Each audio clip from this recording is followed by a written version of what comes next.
kasih. Pemirsa, Anda masih bersama kami Damain Saku dengan tema yang sangat menarik sekali. Semua adalah milik Allah. Semua adalah milik Allah yang dipinjamkan kita di dunia ini dalam waktu sementara. Bagaimanakah kita mampu menjaga amanah apa yang dititipkan di dunia ini oleh Allah? Silakan Kiai Haji Idrus Romli. Assalamualaikum warahmatullahi wabarakatuh. Bismillahirrahmanirrahim.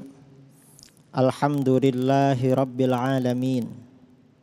Wabihi nasta'inu ala umurid dunya waddin. Wassalatu wassalamu ala ashrafil anbiya'i wal mursalin. Sayyidina Muhammadin wa ala alihi wa sahbihi ajma'in, amma ba'du.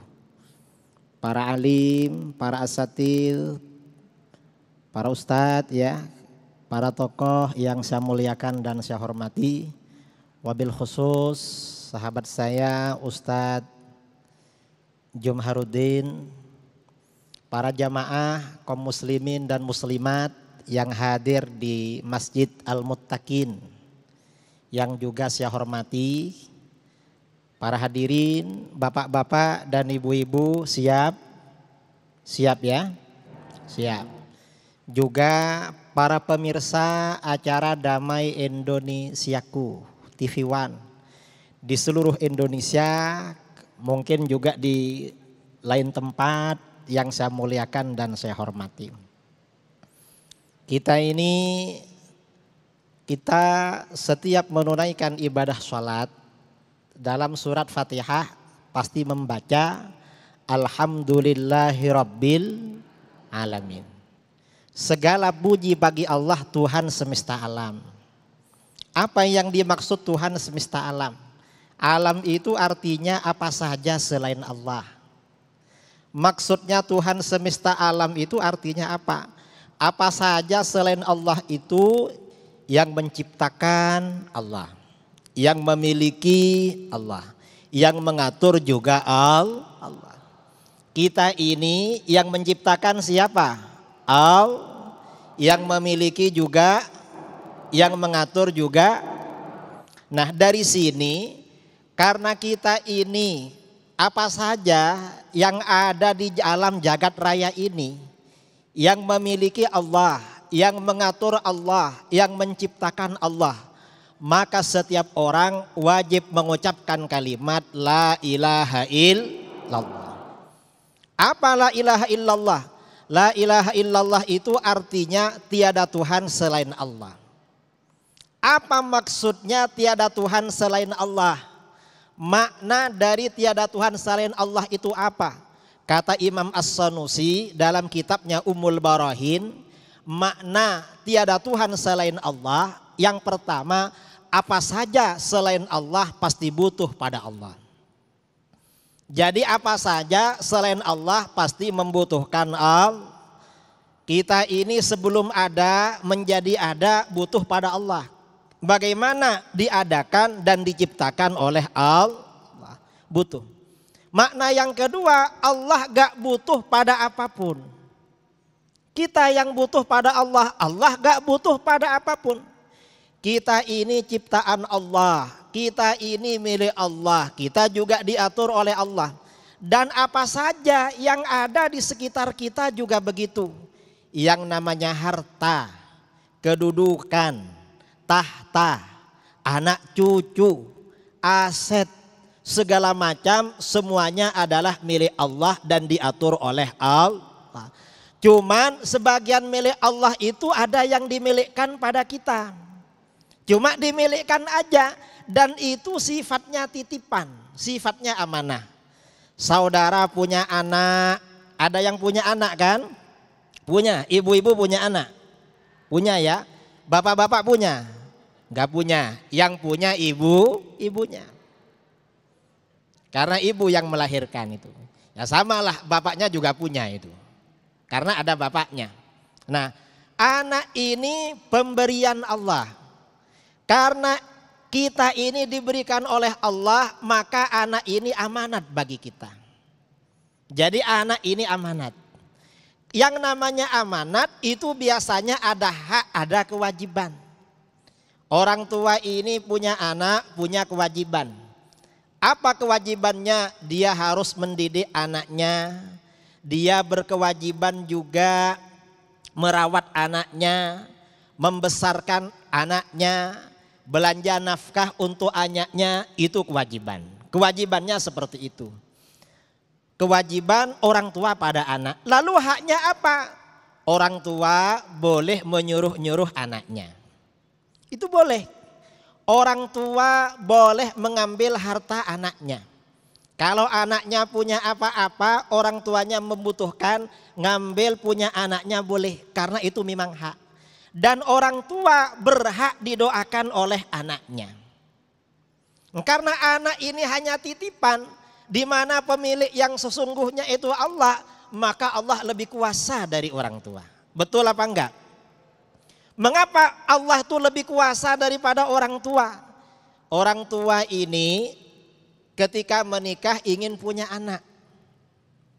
Dan dia punya anak apa enggak, tidak memandang suaminya sehat, istrinya sehat apa enggak memandang itu. Kalau Allah berkehendak punya anak, ya punya anak. Betul. Tapi kalau Allah berkehendak dia gak punya anak, gak punya anak. Kemudian setelah istri ini hamil, oleh Allah ditakdirkan hamil. Lalu bagaimana? Suami istri ini mikir-mikir, kira-kira anak kita seperti apa ya? Kira-kira. Kalau harapannya, kalau laki-laki mudah-mudahan ganteng banget. Kalau perempuan mudah-mudahan cantik banget. Harapannya seperti itu. Bangsa kita dulu, ya saudara-saudara kita dulu, karena ingin punya anak yang ganteng, kalau yang agamis, dengar nasihat dari kawan-kawannya. Kalau ingin punya anak yang ganteng, beli foto-foto Habib. Gambar-gambarnya Habib, gambarnya Ustadz dan Kiai. Taruh di dinding rumah. Nanti kalau diam-diam istrinya suruh natap foto itu. Siapa tahu nanti anaknya fotokopi dari yang ditatap. Ini yang agamis, betul. Ini yang agamis. Kalau yang gak agamis, biasanya beli foto-foto artis. Taruh di dinding, suruh lihat. Dikiranya anak itu hasil fotokopi. Padahal ya bukan. Kita ini nanti punya anak, anaknya seperti apa, seperti siapa, itu ketentuan Allah juga, gak bebas kita ini. Coba kita ini ciptaan orang tua, ya mungkin lebih ganteng dari yang ada gini. Karena orang tua kita sebenarnya menginginkan kita melebihi yang ada ini. Ternyata yang enggak, oleh Allah dikasih gini. Ya kita menerima. Kemudian karena anak ini memang titipan dari Allah. Setelah anak ini lahir, maka bagaimana? Semuanya terserah Allah. Apakah diambil? Kadang anaknya mati duluan. Kadang orang tuanya meninggal duluan. Itu terserah Allah semuanya. Karenanya kalau terjadi seperti itu, kita harus menerima ketentuan Allah. Orang yang menerima ketentuan Allah itu namanya disebut dengan orang-orang yang sabar. Orang sabar itu pahalanya besar dari Allah. Ini anak. Harta juga begitu. Apa saja yang ada di dunia ini milik Allah. Allah yang mengatur. Tapi sebagian milik Allah ini ada yang dimilikkan kepada manusia. Dan itu miliknya itu bersifat syar'i. Gak boleh diambil. Misalnya kita punya kawan. Kawan kita ini punya HP. Ibu-ibu kan punya HP kan. Diambil sama kawannya. Gak boleh itu. Loh kok ngambil HP saya? Ini kan milik Allah misalnya. Gak bisa. Ini memang milik Allah tapi secara syar'i sudah dimilikkan pada saya. Cuma karena milik kita ini bukan kepemilikan mutlak. Tapi kepemilikan yang terbatas, maka ada hak, ada kewajiban. Apa hak kita pada harta yang kita miliki? Boleh kita gunakan. Kita ini punya harta, bisa kita untuk makan, belanja untuk anak istri, itu hak kita. Atau misalnya buat jalan-jalan ke mall, atau rekreasi, atau kemana itu hak. Tetapi juga ada kewajiban. Apa kewajibannya? Misalnya zakat. Itu kan kewajiban namanya. Wajib zakat, kemudian selain wajib zakat kita misalnya ada sedekah. Itu kewajiban secara syar'i. Mengapa? Karena kepemilikan kita ini bukan kepemilikan mutlak. Nah, orang yang menjalankan amanah karena harta, kemudian anak, kemudian tahta, semuanya itu amanah dari Allah. Selain kita punya hak juga punya kewajiban. Manusia gak boleh hanya menggunakan haknya tanpa melaksanakan kewajibannya. Kedua-duanya harus dilakukan. Kalau enggak itu berbahaya. Dan biasanya orang yang menjalankan kewajibannya terhadap apa yang dia miliki, biasanya urusannya dimudahkan oleh Allah. Ini ada cerita, mudah-mudahan cukup. Ada orang soleh dulu diceritakan oleh Rasulullah SAW. Ya, nantilah ceritanya kalau ada waktu diceritakan, karena waktu sudah habis.